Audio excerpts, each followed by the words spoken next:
Kalau ada orang berkata kepada saudara, orang Kristen kafir dan tidak bisa masuk surga, pertanyaannya ialah surga yang mana dulu?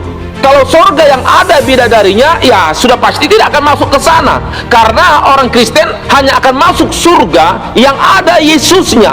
Kebenaran firman Tuhan mengatakan di dalam Wahyu pasal 20 ayat yang ke-11, saya bacakan buat saudara sampai ke-12. Lalu aku melihat suatu tahta putih yang besar, dan dia, ini maksudnya Yesus, yang duduk di atasnya. Dari hadapannya lenyaplah bumi dan langit, dan tidak ditemukan lagi tempatnya. Dan aku melihat orang-orang mati besar dan kecil berdiri di depan tahta itu. Lalu dibuka semua kitab, dan dibuka juga sebuah kitab lain, yaitu kitab kehidupan.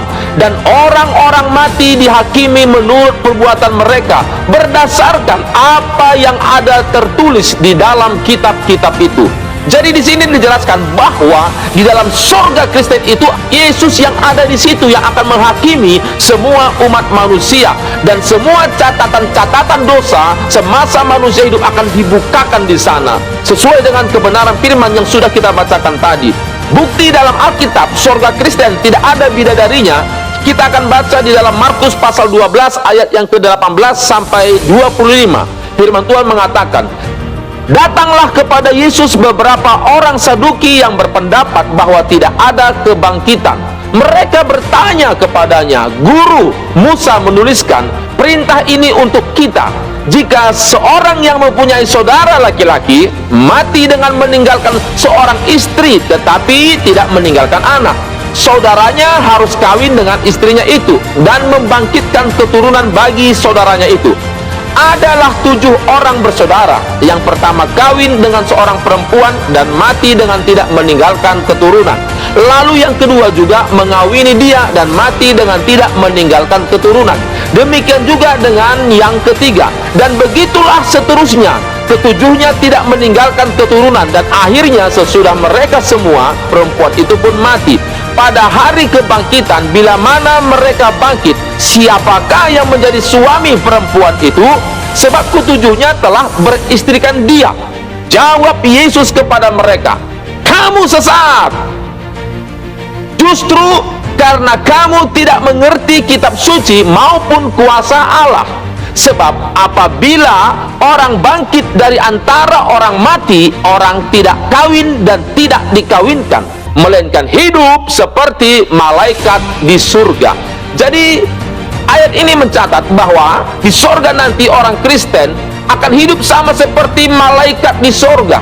Apa itu aktivitas malaikat di surga? Sesuai dengan kebenaran firman Tuhan di dalam Wahyu pasal 7 ayat 9 sampai 12, yaitu beribadah, memuji dan menyembah Tuhan. Itulah aktivitas orang Kristen di surga nanti, yaitu beribadah, memuji dan menyembah Tuhan. Saya bacakan firman-Nya dalam Wahyu pasal 7 ayat 9 sampai 12 tadi.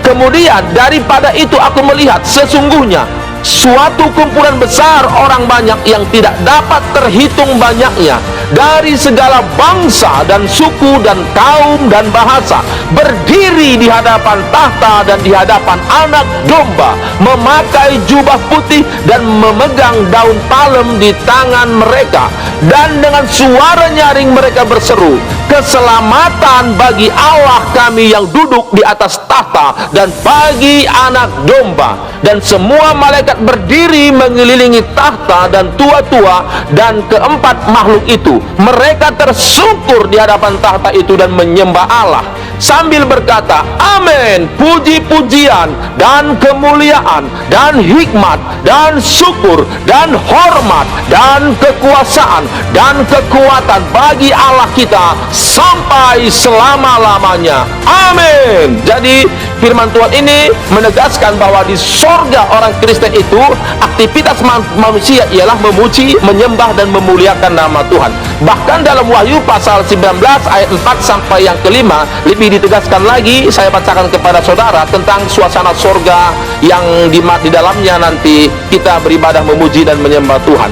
Dan ke-24 tua-tua dan keempat makhluk itu tersungkur dan menyembah Allah yang duduk di atas tahta itu, dan mereka berkata, amin, haleluya. Maka kedengaranlah suatu suara dari tahta itu, pujilah Allah kita, hai kamu semua hambanya, kamu yang takut kepada Dia, baik kecil maupun besar. Itu sebabnya Alkitab mencatat orang Kristen wajib setia beribadah semasa hidup di bumi, supaya terbiasa nanti ibadah di sorga. Sebab sorga yang Yesus janjikan tidak ada aktivitas duniawi di sana. Tidak ada yang namanya orang berjualan, tidak ada orang kerja kantor, tidak ada nari angkot, tidak ada mall, tempat shopping, apalagi kawin mengawinkan. Sudah jelas Yesus mengatakan kepada orang Saduki, kamu sesat. Kenapa Yesus mengatakan mereka sesat? Karena mereka tidak mengerti kitab suci yang mengatakan bahwa di sorganya orang Kristen tidak ada kawin mengawinkan. Amin. Dalam 1 Timotius pasal 4 ayat yang ke-8, firman Tuhan mengatakan, latihan badani terbatas gunanya, tetapi ibadah itu berguna dalam segala hal, karena mengandung janji baik untuk hidup ini maupun hidup yang akan datang. Jadi kenapa kita perlu latihan dalam beribadah di saat kita masih hidup di muka bumi ini? Karena ibadah ini mengandung janji baik hidup ini maupun hidup yang akan datang. Semasa hidup kita beribadah supaya kita mendapatkan kekuatan, mendapatkan pertolongan dan perlindungan dari Tuhan. Begitu juga mendapatkan damai sejahtera dan keselamatan yang kekal di saat kita memuji, menyembah dan memuliakan namanya. Tapi setelah kita nanti meninggal dunia dan bertemu dengan Tuhan di surga, di sana pun aktivitas kita tetap juga beribadah. Tapi karena sudah kita latihan di bumi beribadah, kita nggak lagi kaku beribadah di surga. Amin. Makanya latihlah dirimu beribadah supaya terbiasa masuk surga. Orang yang tidak suka beribadah, nggak suka memuji memuliakan nama Tuhan, takkan bisa masuk surga. Karena aktivitas surga itu ialah memuji, menyembah, memuliakan nama Tuhan. Amin. Salam dari saya, Pastor Joni Nathanael Sinuhaji. God bless you.